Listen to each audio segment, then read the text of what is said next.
Hello everyone, मैं जीशान अंसारी। स्वागत है आपका हमारे यूट्यूब चैनल में। लास्ट लेक्चर में हमने कुछ इनफाइनाइट सेट लिए थे और उनसे ग्रुप फॉर्म किया था, और आज हम कुछ फाइनाइट सेट लेंगे और उन्हें ग्रुप बनाएंगे। जैसे कि वहाँ पे इनफाइनाइट एलिमेंट्स थे, तो बात जब क्लोजर प्रॉपर्टी की कर रहे थे तो दो दो तीन तीन एलिमेंट्स उठा के, या आप जनरली एक एक दो दो एलिमेंट उठा के किसी प्रॉपर्टी को होल्ड नहीं करा सकते, क्योंकि एलिमेंट्स तो बहुत सारे हैं उसमें। अगर आप 100 दिखा देंगे, 1000 दिखा देंगे, तो आई थिंक मुझे लगता है पॉसिबल ही नहीं है, बहुत मुश्किल हो जाएगा हमारे सामने। तो इसीलिए हमने उस केस में क्या किया था, इनफाइनाइट के केस में जनरल एलिमेंट ए और बी पिक करे थे और उनका ऑपरेशन लगा के उनको दिखा दिया था कि देखो जनरल एलिमेंट्स बहुत हैं, ए और बी की वैल्यू कुछ भी हो सकती है उस सेट से, सबके लिए फॉलो कर जाता था। बट आज यहाँ पे जो एलिमेंट्स हमें मिलेंगे फाइनाइट सेट के, जो सेट मिलेंगे, जो फाइनाइट एलिमेंट्स होंगे 3, 5, 2, 1, इस तरह से एलिमेंट हो गए। तो क्या तब भी हम जनरल एलिमेंट्स ए भी लेके करेंगे? हाँ, कर सकते हैं, बिल्कुल कर सकते हैं हम वैसे ए और बी लेकर। बट यहाँ पर एक तरीका और बताया जाता है, कंपोजिशन टेबल के बिहाफ पे आप क्वेश्चन को कीजिए। तो कैसे करते हैं फाइनाइट सेट को, हम कैसे फाइनाइट सेट को ग्रुप बनाएंगे उसके बारे में देख लेते हैं। हमारे पास एक एग्जांपल है, एक सेट हमने लिया G = 1 omega omega square, where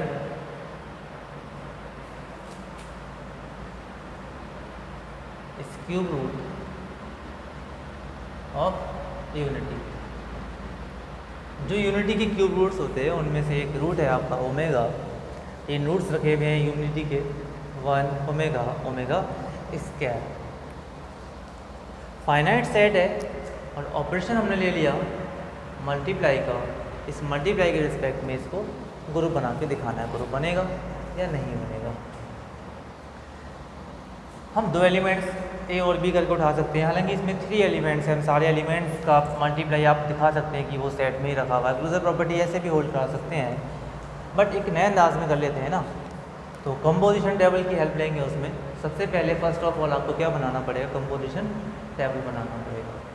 जब भी आप finite number of element set को ग्रुप बनाएंगे, कंपोजिशन टेबल किस तरह से बनेगा टेबल वो देख लीजिए आप पहले।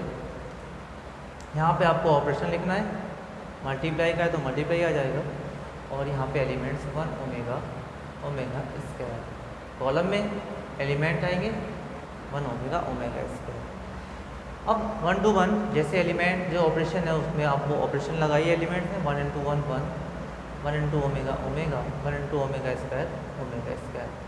Omega × 1 omega, omega × omega omega square, omega × omega square omega cube which is 1 because omega is cube root of unity.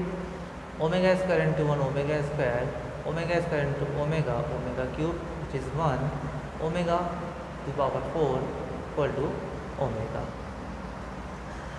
अब क्वेश्चन ये राइज होता है कि हमने कंपोजिशन टेबल तो बना लिया सर, कंपोजिशन टेबल के बिहाफ पे कैसे बोलेंगे क्लोजर प्रॉपर्टी होल्ड हो रही है, कैसे बोलेंगे एसोसिएटिव प्रॉपर्टी होल्ड हो रही है, और आइडेंटिटी है हमारी, इन्वर्स प्रॉपर्टी है, ये सारी प्रॉपर्टी हम कैसे बोलेंगे टेबल के बिहाफ पे।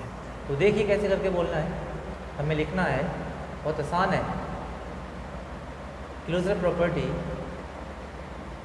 क्लोजर प्रॉपर्टी के लिए आपको ये देखना है कि इस टेबल में जब आपने कंपोजिशन किया 1 × 1 जो भी ऑपरेशन आपने लगाए, क्या कोई एलिमेंट ऐसा तो नहीं जो आपके सेट में प्रेजेंट ही ना हो, कोई ऐसा एलिमेंट, नया एलिमेंट तो नहीं बनाना।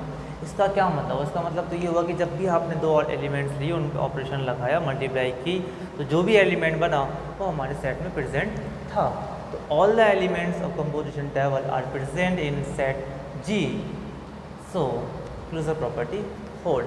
बहुत ईजिली हम बोल सकेंगे।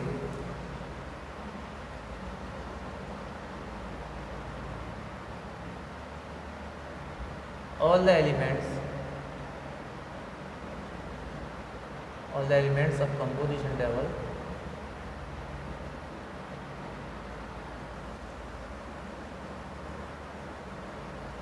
are present in set G, so G holds, G is closed, G is closed with respect to multiplication, or we can say that G holds closure property. Okay, number 2 हो गया ना easily तरीके से हम थोड़ी सी लैंग्वेज सीख रहे हैं, सीखते सीखते आप भी सीख जाएंगे उसको। Number 2 associative property. जब भी ऐसे क्वेश्चंस मिलें कि रूट्स ऑफ यूनिटी हो या फोर्थ रूट्स ऑफ यूनिटी या इंटीजर्स हैं, तो इन जनरल एसोसिएटिव प्रॉपर्टी को तो फॉलो कर ही जाते हैं। तो हम लिखेंगे एसोसिएटिव प्रॉपर्टी में सिर्फ इतना लिखना है जब भी ऐसा क्वेश्चन आपको मिलता है।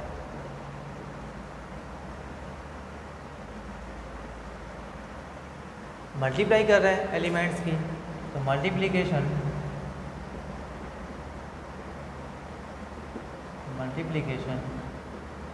Of complex number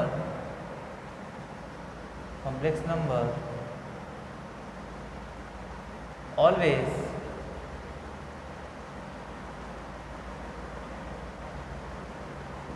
associative. जो कॉम्प्लेक्स नंबर का मल्टीप्लिकेशन होता है हमेशा एसोसिएटिव रहता है, तो एसोसिएटिव प्रॉपर्टी होल्ड हो गई। नंबर 3 कुछ इंपॉर्टेंट चीज़ें आपको समझनी है अब आइडेंटिटी प्रॉपर्टी में। देखिए कैसे करके समझना है। जब भी हमें ये चेक करना है कि हमारे सेट में आइडेंटिटी होल्ड हो रही है या नहीं हो रही है, हमारे सेट में आइडेंटिटी एलिमेंट है या नहीं है, तभी तो होती है ना आइडेंटिटी प्रॉपर्टी होल्ड। तो हमें सिर्फ इतना देखना है, फर्स्ट रो और टॉप मोस्ट रो। इसको टॉप मोस्ट रो बोलेंगे, इसको फर्स्ट रो बोलेंगे। दोनों सेम है या नहीं है। सेम है तो ये जो पहला एलिमेंट होगा 100% जो पहला एलिमेंट होगा वो आपके सेट की आइडेंटिटी एलिमेंट कहलाएगा। ओके, तो आप देखना है फर्स्ट रो टॉप रो की तरह है, दोनों सेम है, तो लिखेंगे top row of table is same as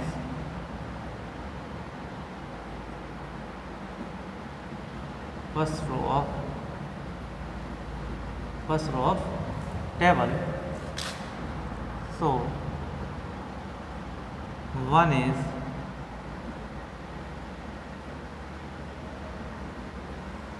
identity element of ji.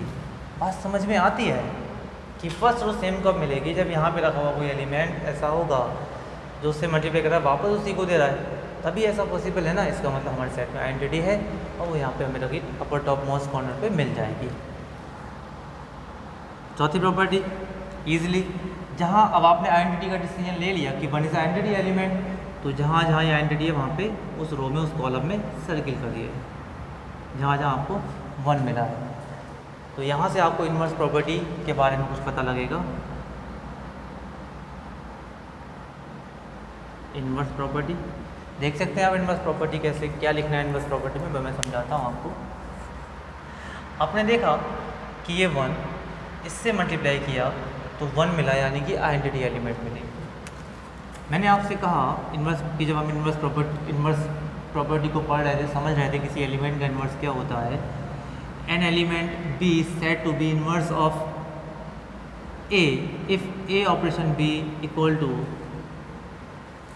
Identity, okay, then b set to be inverse of a. So here we see 1 into 1 we get 1 which is identity, so 1 is called inverse of 1. Sorry, omega multiply with omega square, then we get omega cube, that is 1. So we can say that omega square is inverse of omega. Now omega square multiply with omega, then we get 1. So we can say that omega is inverse element of omega square. There are only 3 elements, 1 omega square, and here all the elements has its inverse. Okay, so inverse property is hold.